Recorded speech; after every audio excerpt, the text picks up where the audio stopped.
about. And let me just say this in closing, sis. Everything that you said in your video was drenched in internalized misogyny. I don't know what childhood trauma you got, but don't project that shit on Kamala. And it could be easy for me to beat you down, but instead I'm going to lift you up and tell you that you're enough. You're not going to sit here and talk about Kamala Harris as an airhead or she's coming off of inauthentic. This is something that black women have to hear on a daily, and I'm sure you've heard it yourself. Young black man, just be who you are. Young black man, you were meant to be a star. Young black man, keep yourself away from violence. This is going to be more of a political video, not really a political video. I'm not going to do too much commentary. I've just been going through the process of arguing back and forth on the socials with people about Kamala Harris and just how much information or disinformation there is about her. And especially with black women, like seeing black women saying they're not supporting her. And once again, as always, you can vote for whoever you want to, but I'm about being accountable to the culture, and I feel like it would just be wrong of me to not share this video with you guys, especially if you're on the fence about her, or especially if you heard some negative things about her, especially when it comes to the same two things I've been hearing, is that she held evidence against men in prison, or some BS like that. She's just a whole bunch of, 1,500 men was locked up for weed. Just all of that misinformation. If you're one of those people who's on the fence because of that, this video popped up on the timeline, and this guy's name's Too Raw, Too Real Entertainment. I want to make sure that I shout him out, but he debunks all of that. And I just feel like I have to make sure that even if you're going to vote for Trump, or even if you're against Kamala, that I at least provide the information to the community, to the culture. That way you're informed. So let's get into it.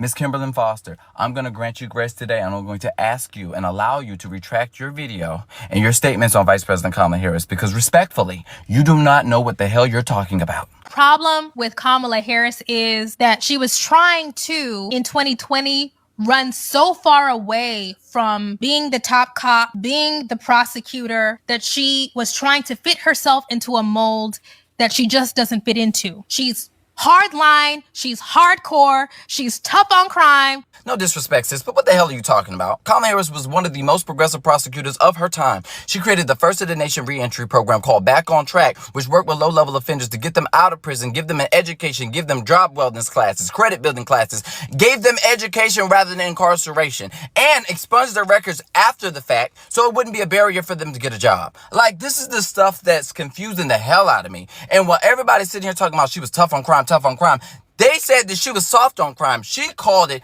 being smart on crime, because a lot of people were upset with the fact that she was building a re-entry program to get offenders out of prison, calling her a social worker rather than a prosecutor. Here's the clip. That as of January, we will have Back on Track in California's penal code as a model of what we should be doing to be smart on crime. And yet you can't run away from the charges of those who do not agree with you.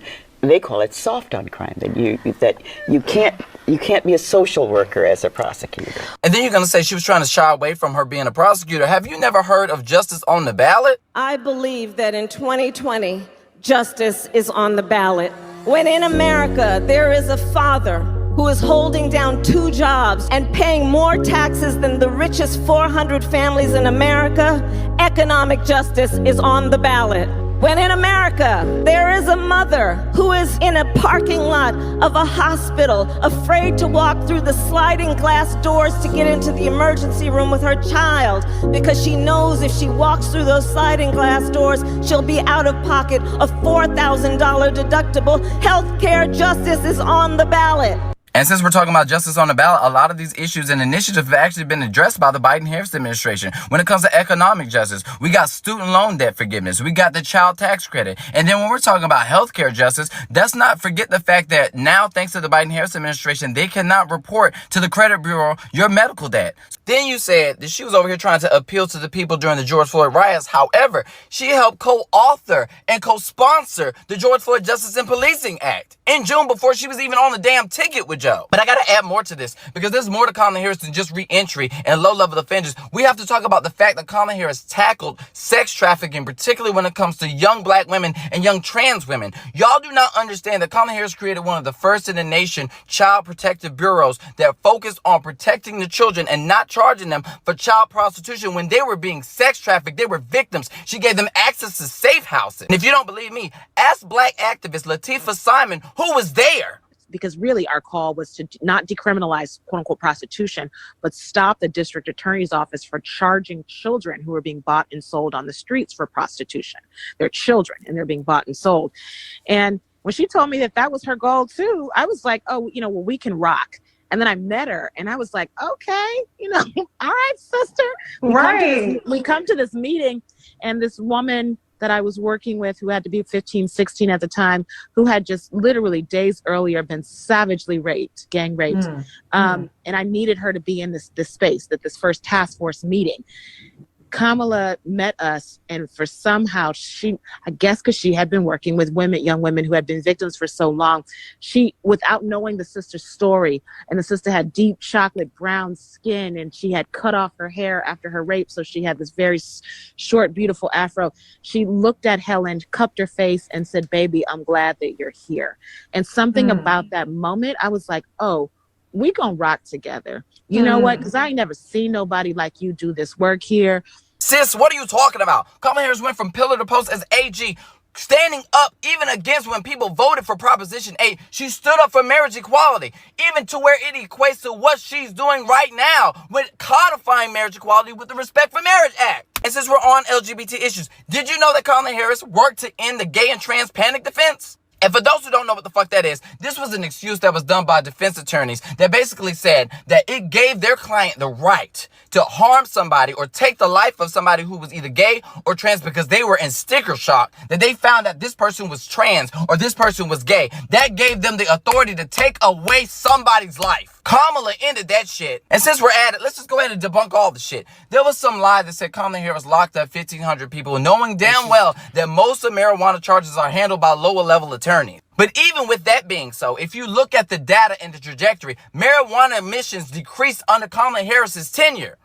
Then there was another damn lie that Kamala Harris kept over 20,000 prisoners in jail past their sentences for slave labor when that didn't damn happen. That notion was filed by Patrick McKinney, which was denied, meaning it didn't fucking happen. And Kamala Harris knew nothing about this because she had over 20,000 cases that she's working with. She's not intimately involved in every case that hits the damn desk. And this case didn't even require the authorization from Attorney General. You could have got that from a level 3 deputy attorney. Then there was another lie that Kamala Harris stole Nina Simone's estate when it wasn't even the damn case. What had happened was Nina Simone's daughter stole and embezzled money that was supposed to be used for a music school to build her businesses. So Kamala Harris had to intervene to fulfill Nina's wishes that was in her will. Then there was another lie that Kamala Harris blocked evidence that would have exonerated a black man, when that is not so. The black man's name was Kevin Cooper. He was arrested and sentenced in 1985 when Kamala Harris was still in college, you guys. And what happened was he was given several DNA tests that never exonerated him. It went all the way up to the courts of appeals and was struck down. Meaning he was all out of appeals, meaning he needed clemency for the governor, which was Arnold Schwarzenegger at the time, which was denied. Now, they went to the Attorney General asking for another one, but she had no authority to do that. So, thank God, because y'all don't do follow-ups. Gavin Newsom gave Kevin Cooper another DNA test, and it turns out it still didn't exonerate him. His ass is motherfucking guilty. Y'all need to do follow-ups and stop running your fucking mouth without knowing what you're talking about. And let me just say this in closing, sis. Everything that you said in your video was drenched in internalized misogyny. I don't know what childhood trauma you got, but don't project that shit on Kamala. And it could be easy for me to beat you down, but instead I'm going to lift you up and tell you that you're enough. You're not going to sit here and talk about Kamala Harris as an airhead or she's coming off of inauthentic. This is something that black women have to hear on a daily, and I'm sure you've heard it yourself. But you have to stop projecting all your no's and every person who stood in the way or questioned your ability to lead, your ability to do the job, question your credentials. You need to stop doing that shit to Kamala because it's all internalized anti-blackness and misogyny. Sis, look within. You're enough. You're enough. And nobody told you today. I'm going to tell you, you're enough. But don't project that shit on Kamala. You have a nice day, ma'am. And yeah, I don't have a lot of commentary. On this channel, like, I've been saying it from the beginning. I'm not going to be the most articulate in the way that I voice my opinions. They're not always going to be politically correct. Most of the time, they won't be politically correct. I say how the fuck I feel. Period. I'm not always going to have all of the information at all of the time. But when I find the information, I feel like it's my job to be accountable to the culture in the same way that we do when we're talking about academics, the same way we do when we're talking about Maul, the same way we do when we're talking about Drake. It's being accountable to the culture, and in that, I feel like informing you guys to the best of my ability about things that I'm passionate about, things that I feel are important, things that you may also feel is important, to just so we're more well informed. With that being said, I don't have a lot to say. He said everything that needed to be said. So if you've been having some of the same arguments with people that I have, then here's your smoking gun to kind of debunk all of that shit they're saying. If you still don't want to vote for Kamala, that is your 100% right. If you think Trump is a better candidate, that is 100%, that's your right. It's not what I'm saying. I think Trump is a dickhead. Oh, and Trump lied about getting shot, and the FBI admitted it. And TMZ just posted him without the Band-Aid on his ear, and he ain't got no cuts. But yeah, I'm going on a tangent. I just felt like this is more of like, I just feel like I gotta inform you guys, man. Like it's to me, it's important. And if you have some friends who might feel some type of way, please send the video. Don't even send my video. Send them his video. I'm gonna make sure that I get his channel in it because it's important. I'll also put it in the description. But I want to make sure that you guys get a chance to just see his channel. Because did an amazing job. I couldn't have said it better myself. And yeah, if you feel like I'm wrong, I don't know how. I'd love to hear from black women on both sides, the Trump side, the Kamala side. I'd love to hear from the people in the middle who just feel like everything's a blur at this point. I'd appreciate it if black men in particular give their points appropriately. I feel like, for the most part, 98% of the black men who I've talked to in the comment sections of my videos are always well articulate. They articulate well. They're always intelligent. They're always well versed in the subjects. So, but you always get the ones who feel like they gotta, use Republican talking points, the plantation, the sheep stuff. I'd love to just see a real respectful dialogue in the comment sections. And with that being said, I'm out. Thank you guys.